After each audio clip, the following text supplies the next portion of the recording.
got permission to fly to Syria yesterday.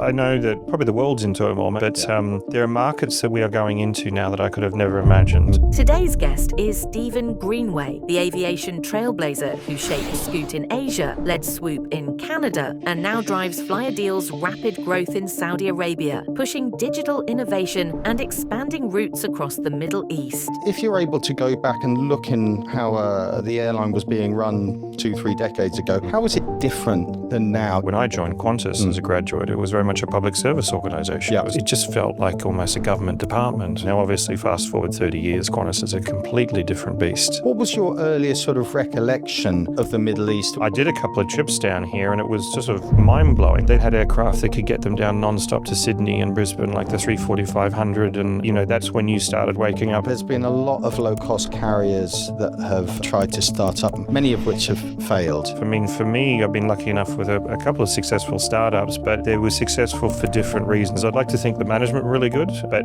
Scoot just needed a lot of money. So we were lucky we had the backing of Singapore Airlines. We've heard about some pretty meaty aircraft orders in the last 2-3 years. Are we overcrowding the skies? These aircraft that are coming on board now are far more capable. So you will see new markets being opened up. Are there any more radical changes that you foresee happening in the next decade? Well, one thing...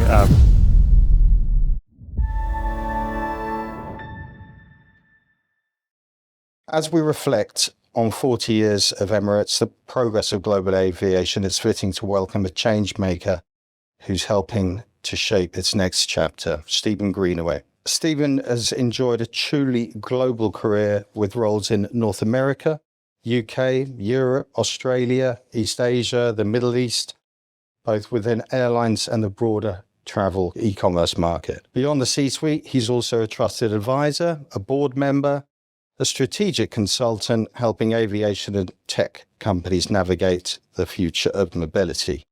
In his current role, Steven is the chief executive of Flyadeal based in Jeddah. So I suppose the first question must be, after that exhaustive introduction, do you get bored easily? I do. Hi, Nick. It's good to be in Dubai. Good to see you again in person.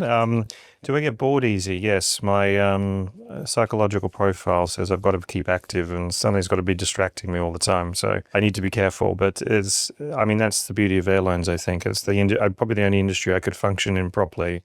Yeah. There's always something going on. There's always something of interest going on, be it an operational challenge or a strategic challenge or whatever the case may be. If you're able to go back and look in how the airline was being run 2-3 decades ago, how was it different than now? Automation, digitalization. I don't think that would be any surprise to anyone who's listening in today. I think that from my perspective, though, it was quite interesting because when I joined Qantas as a graduate, it was very much a public service organisation. It was still owned by the government. It wasn't listed on the stock exchange at the time. That happened a couple of years after. So I actually started and only stayed at Qantas for 5 years because it just felt like almost a government department, and it was almost run like a government department for the benefit of Australians in the country. It had a very much public service feel about it at the time. Now, obviously, fast forward 30 years, Qantas is a completely different beast. Can you remember in your early career, whether there or after you travelled to Europe, are there any sort of key figures that you feel shaped your sort of leadership now, certain mentors that you can recall? Yeah, so I had, my last boss was actually a former squadron leader in the Royal Australian Air Force, so and a lady, a female. She was a general manager with the name of Carolyn, and I worked for her for 2.5 years. This is the scary one. Yes, for in the department, and it was that burgeoning department of e-commerce. So the subject matter was really interesting. I remember getting interviewed and saying, what is e-commerce? I had no idea, and it was just the cusp of websites, booking engines. I know it sounds innate these days, but it was all breakthrough stuff back then. Even a redemption engine was never been done. So we were the first airline, Qantas was the first airline to do a points redemption engine for loyalty. So here we were in a new department. I was getting my head around a subject matter that I'd never studied for. Considering I was just out of university only a couple of years beforehand, I'd done economics and political science, nothing to do with e-commerce, nothing to do with digitalization. I don't think even universities had that, I don't think maybe some programming or something, but not on the business side. And so I worked with her, and I think she'd gone through a succession of a number of juniors and what have you, with very quick succession. And I was warned, and I went in, and we lasted 2.5 years, and it didn't finish it because we fell out or anything like that. It was more that I wanted to move on, and I moved to the UK. But what was special about her? She gave me exposure. The quid pro quo was, I always remember going to office. I don't think you could do it these days, but she said to me, "You're going to drive my car, you're going to clean it, you're going to pick up my kids from school. You're going to work 7 days a week if I ask you to, but I'm going to give you exposure to the board. I'm going to give you exposure to senior people within the organization you normally wouldn't get." And we were a very small department, and she was true to her word, and on all dimensions. I did pick the kids up from school. I did. The car broke down one day. I had to fix that. She got stuck overseas in Hawaii, if I recall, and she called me on Saturday and said, "Well, this is your fault. You need to get me out of here." All that type of stuff. But also on the flip side, she was true to her word, and she gave me that exposure. The other thing, interestingly, she gave me structure in terms of thought. She taught me how to write emails. I know this sounds innate, but just in terms of dealing with senior people in the organization, structure, process, discipline. She was very, very good at that. Probably maybe the Air Force background. I'm not too sure, but it was those things that I reflect back on. I didn't know at the time, but I've taken with me through the past 30 years without a doubt. And what about later on? Because I think of Campbell Wilson, Ed Sims, guys like this. Anyone else as your career sort of moved into senior management? Yeah, I think I probably have to say I haven't had a mentor per se. I've been lucky to work with people who have been my boss. I wouldn't call them mentors. I mean, Campbell wasn't a mentor as an example. Campbell and he was employee number 1 at Scoot. I was employee number 3. That's right. And we came from very different tracks. He was a lifelong Singapore Airlines guy. I think at the time when I joined, he'd already done 20 years. I'd been someone who'd moved around in terms of different markets, and I'd come from an LCC background. And it's exactly the reason why they asked me to join, where I got headhunted was, we need someone with LCC startup expertise, to bring in. And yes, Campbell here is a SQ guy, very, one of our best and brightest, but a full service guy and had never done a startup before. So you two, off you go. You're employee number 1, and Steve, you're employee number 3, and go forward. Your individual skills combined. And I would probably say, rather than mentoring, it was more sort of in the trenches type of stuff, where it was a very symbiotic. My wife used to call him my girlfriend. It was a very symbiotic relationship because we were always watching each other's back, and we weren't running the company just between ourselves, obviously, but it was a very, very close relationship. And he let me get on with the commercial side of the business unfettered, while he focused on the operational side, which was new to him at the time. He'd been very much a commercial guy, so he doubled down on the operation stuff. He didn't have to worry about the commercial stuff, and we met in the middle to sort of say, okay, what is going on next? So that was a very lucky relationship, and also he gave me guidance about how to work within the SQ world as well. So that he'd obviously been well versed in that, and I was not. So a very, very symbiotic relationship, and we learned a lot off each other, which was very good. What was your earliest sort of recollection of the Middle East, and when do you think people started to take notice? It would have been early 2000s, so I would probably say 2000, 2001, if I'm not mistaken. And that was, I was working at PwC at the time. And so I came down here a couple of times for work as a sort of a young consultant or what have you for PwC, based out of London. And I came down here not to do Emirates. I came here to do a few other things like Mercator at the time, which was the IT division of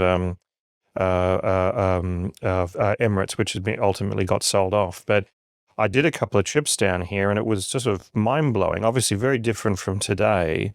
And you had literally just Shakes Head Road and everything hanging off that, and that was basically it. And even then, you didn't have the Palm, you didn't have, so for me, it was quite exotic. I remember getting here and going, this is really quite, not strange, but just exotic. I wasn't used to working in the Middle East at all. You felt at that time, or at least I felt at that time, there was something special going on here, that Emirates was starting to get a decent head of steam going. So that would have been, 25 years ago? So it would have been about 10, 15 years old at the time.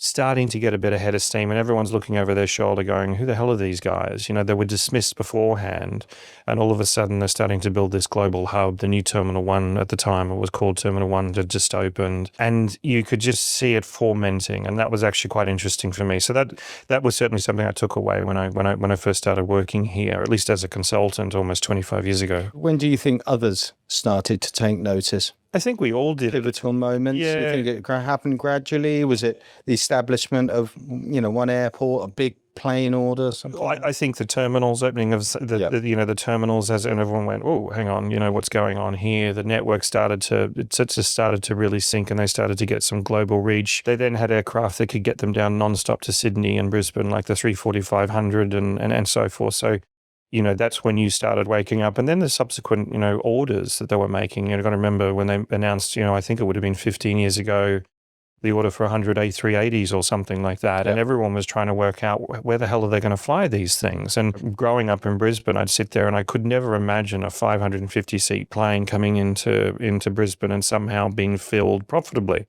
Fast forward to today, there's double daily flight. And you just can't believe that. So I think that started, getting that global reach. They started to go to New York. I remember all of this going back there, and you just sat there and went, "This is really serious. This is something very, very different that we haven't dealt with before." But does North America or East Asia or these other regions perceive the Middle East? I know there's been some, I don't know if it's jealousy or there's been some sort of accusations of unfair trading, government investment. Yeah. I think a couple of things. In aviation, what you had is effectively the center of aviation in the 80s and 90s was the United States. There were some of the biggest airlines in the world there, new technologies and 767s and 74s, and it was that was where the heart or the heart of the aviation industry was. And then you saw in the 90s and 2000s, that moving to Asia. So you had the rise of China, you had Singapore Airlines as one of the best airlines in the world, Cathay Pacific, etc. Much to the surprise of the vast population of Asia, it then moved to the Middle East with the ME3, Emirates leading that charge. And I would think that, just given my time in Asia, they were very dismissive at the time and going, oh, well, this is just a... what have you. I think that was the general view, dismissive around the world. Even I remember stories about BA and seeing an Emirates plane take off out of Heathrow, and they go, they're going to amount to nothing. They thought it was going to be a short-term sort of flourish. Yeah, and sort of I think everyone was thinking in the sort of Gulf Air context of the day that it was there, it was known, it was a known quantity, but never really really stuck its head above the parapet. And so it was, this is just another Gulf Air.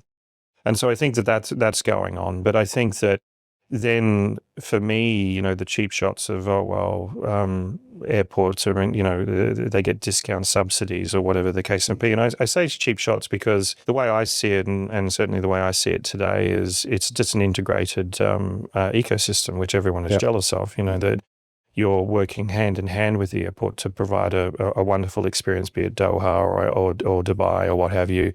Where you don't, as an airline, you don't get that luxury overseas. It's usually a third-party operator or a government entity, and they don't care. Well, it is now. Yeah. It never used to be. Correct. I mean, all of the investment for a Pan Am or a BA was all government-focused. It's no secret that the rise in aviation industry has a fantastic impact in other sectors. I suppose if there's any that you can sort of look at in the Middle East and maybe sort of compare it to another aviation hub of which you've lived in, of course, Singapore, which has, undoubtedly benefited from becoming an aviation hub that I think probably started in the 80s and the 90s. Yeah, with the building of Changi, Yeah. I mean, how have you seen that sort of positively impacted, and how would you compare the two regions? Yeah, no, I think it's very the same principles. I think that Dubai certainly saw what happened in Changi and went, we want some of that, because you need the infrastructure to be able to bring the world to you and for you to be able to take your people to the world, I suppose, and that connectivity.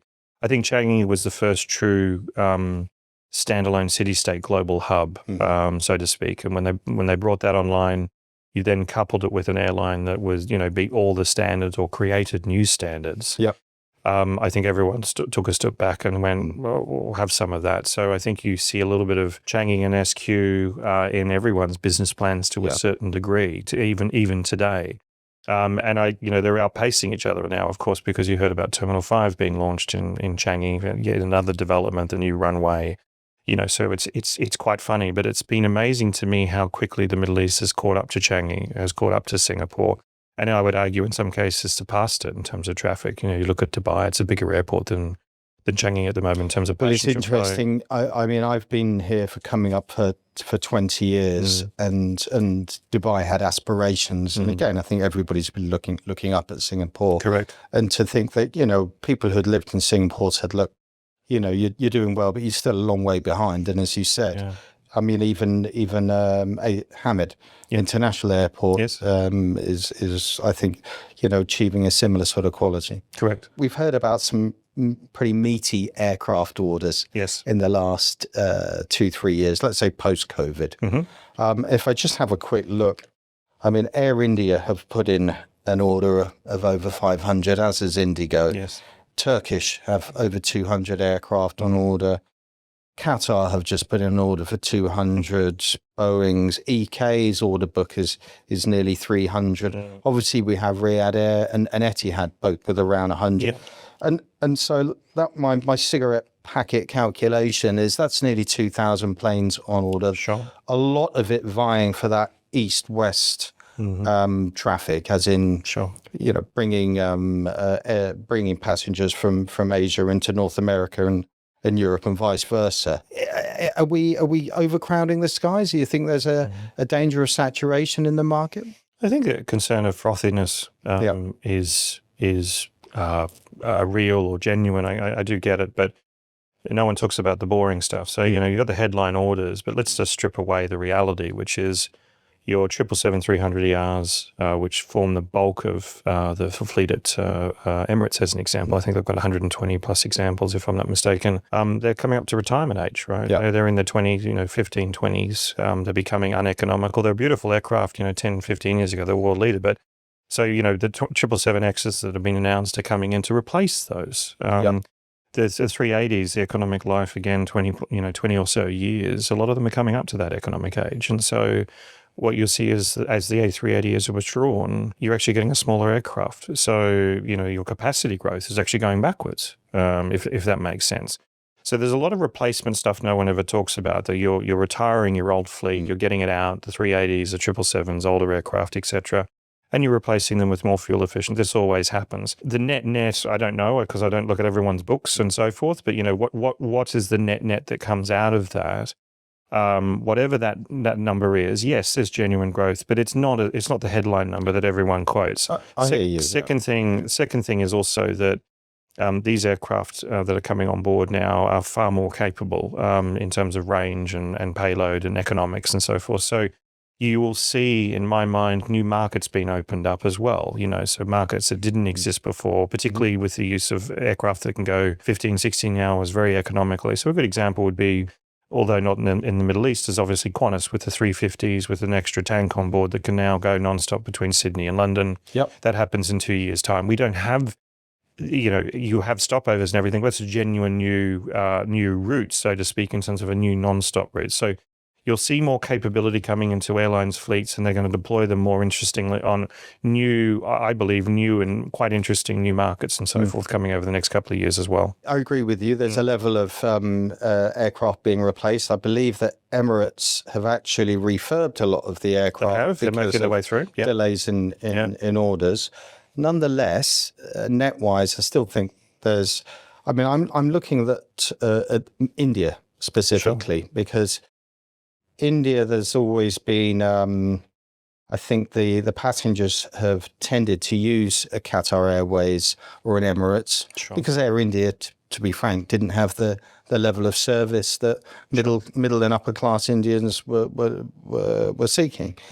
Now, with a lot of that market, if Air India are getting their act together, do you see that the potential for Qatar, EK and EY, all of which have over 70% of their traffic as connecting passengers, do you see there's going to be some of their supply or some of their demand being taken away. Absolutely. Yeah. So, like Saudi Arabia, where I work, is that, India is growing at a huge clip. And I saw this in China only 10, 15 years ago when I was in Asia. So there is still a lot more growth, a lot more wealth to be generated in India. That is creating demand for travel domestically and internationally. And to be frank, the country itself is not well connected on the long haul front. As you said, a lot of people are going via Dubai or Doha, and both Indigo and Air India have woken up to this in terms of a very large expansion of their long-haul wide-body fleet. Yeah. That didn't exist. And so, again, these markets are opening up. So, yes, it will be a challenge for the Middle Eastern carriers where Indians would have used to being coming and stopping over in Dubai and then carrying on to wherever they. Now they've got more and more options to fly directly to, particularly to the United States, where there's a huge Indian diaspora, as an example. Yeah. And you couldn't fly between India and the United States economically. It's 14, 15 plus hours in some cases. You're now getting aircraft that can do that and do it well. And so the complete dynamic of the market is changing, and it will impact, I believe, the ME3 in particular. And interesting, actually, we looking sort of a little closer to home. You're leading a low-cost airline in Saudi Arabia, and for the first time, I believe, we're getting wide-body fleets in. Dubai have 787s coming next year. Yes. You and Flynas both have A330s. How do you see that impacting? Do you see it being disruptive?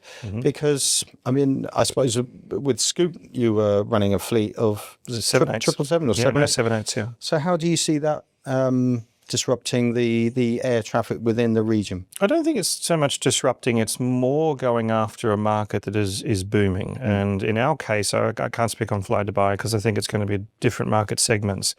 In our case, we're going after the labour traffic that's coming into the kingdom, which is quite specific, and we're going after the religious traffic that's coming into the kingdom, particularly Umrah traffic, which is all year round, not necessarily Hajj.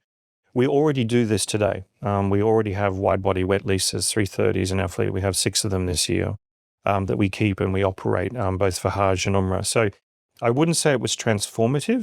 The market is there, but the market is dictating, because it's high volume and very, very low yield, that we're needing these aircraft to be able to attack these markets. And if you're talking about going to Manila from Jeddah, it's 11 hours as the crow flies, if I'm not mistaken. Yeah. So you need capability, you need a lot of seats, and you're selling at quite a low yield. But there is that market there that we want to go after. Yeah. So not transformative, it exists, but we're just going after it now because we have access to the equipment to be able to do that. Coming back to you, I think you've launched, is it 3 or 4 LCCs? I know as both a consultant as 3, yeah. 3. It's 3 genuine LCC startups. I've played with a few others, if that makes sense.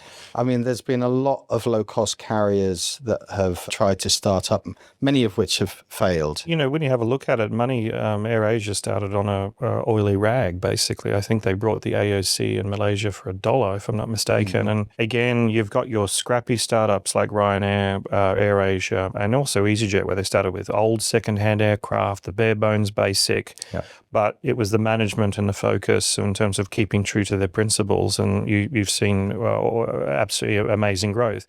I think geography has a lot to play with it. It's very difficult to start, as an example, an LCC in Canada. Your average stage length was 4 hours. But there's a lot of them. Yeah, there's a lot of them, but your typical LCC stage length is 1 or 2 hours. That's the sweet spot. And if you're flying your aircraft 4 hours, you're getting less sectors out of it a day, less ability to be able to produce revenue and premium.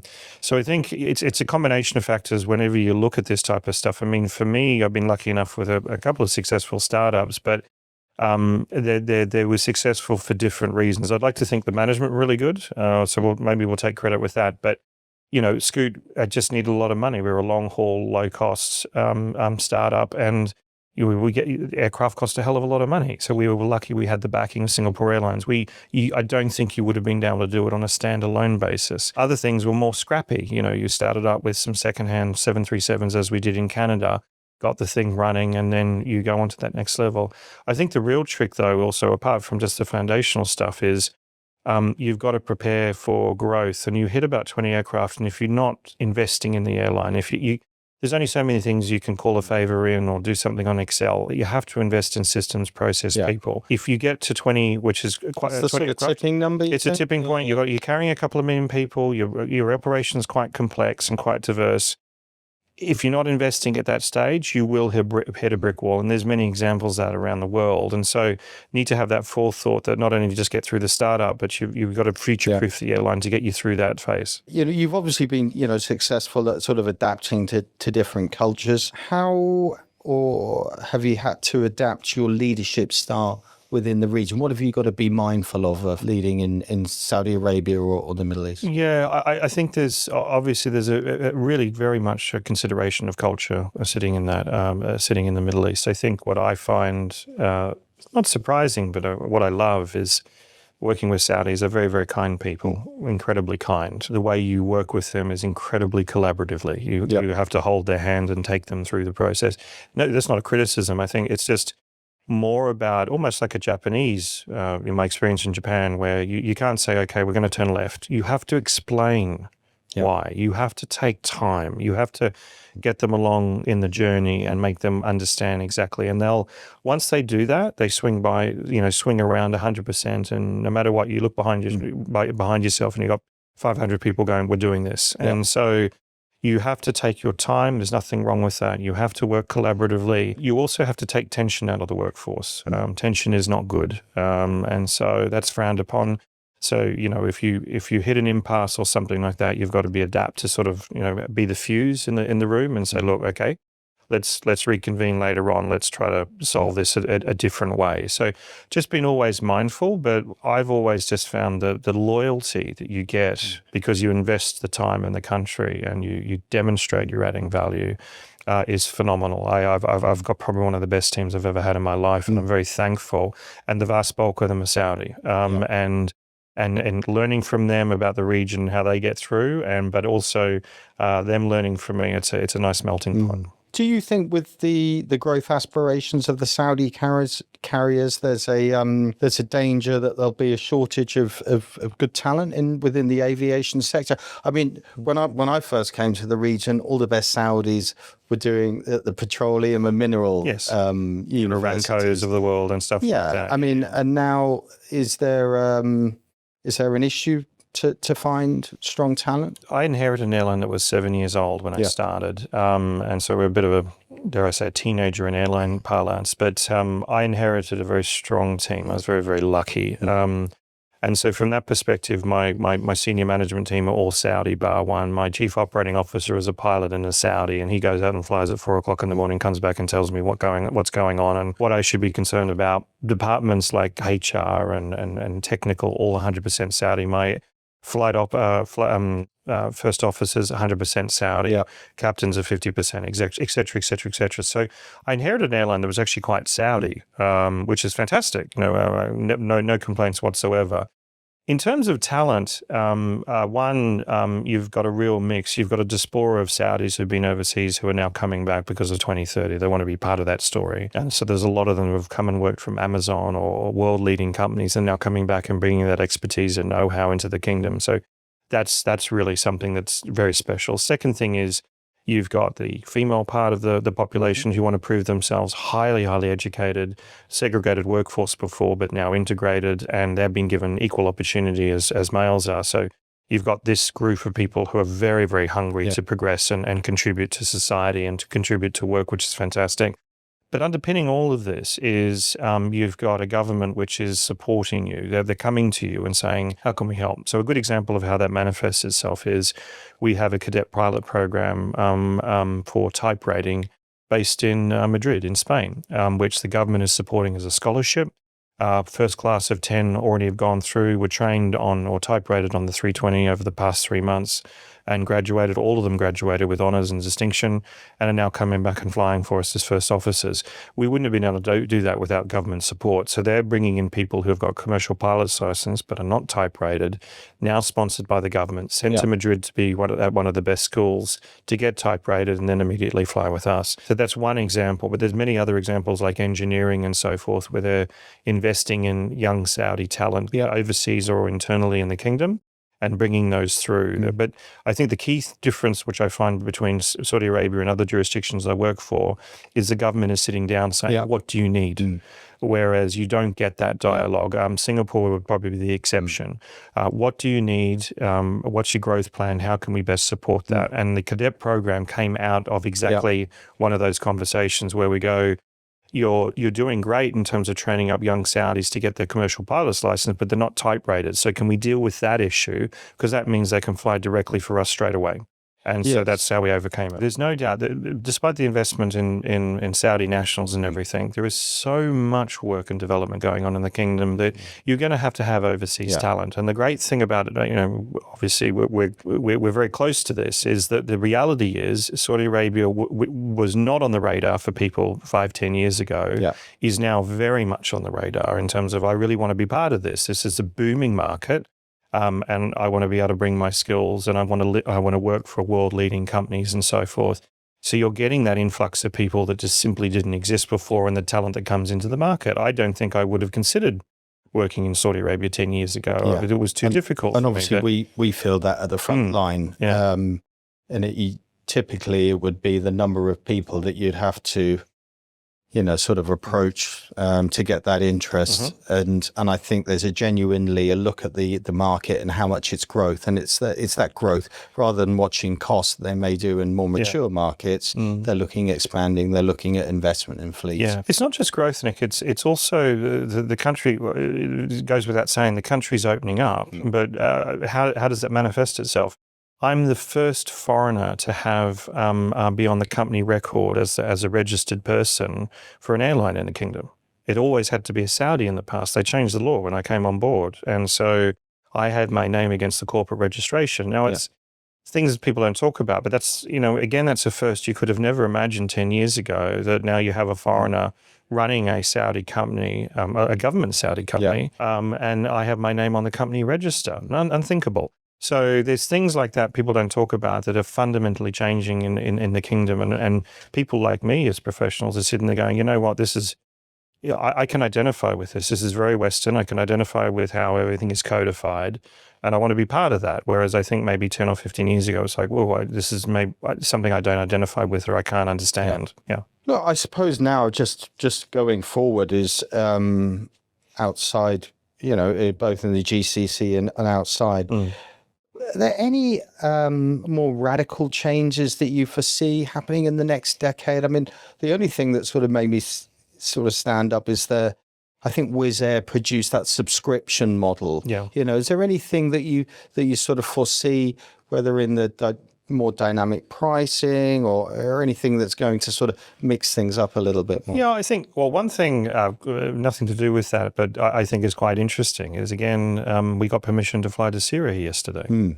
Okay, so there are I know that, well, probably the world's in turmoil. Maybe that's a very broad statement, but there are markets that we are going into now that I could have never imagined. We fly to Baghdad as an example. When I started, I've never imagined that. So we've now got permission to get into Iraq, so Najaf is next and so forth. So that's exciting. Syria, we just got permission to open up to. So Syria, amazing country. So even if you just look at the basics and stuff like that's incredibly exciting for me and something I'm focused on over the next couple of months and so forth. Just in terms of, I suppose, industry changes and so forth, we already do a subscription program. I think that's quite interesting, but it doesn't work for everyone. You really need a corridor like Jeddah Riyadh where people are commuting for work and living in that really works. So it would be like, California is a fantastic example of that. You've got a lot of people commuting around California. I think the big thing, which is the next industrial revolution, is AI in the workforce. We're already seeing that in various things.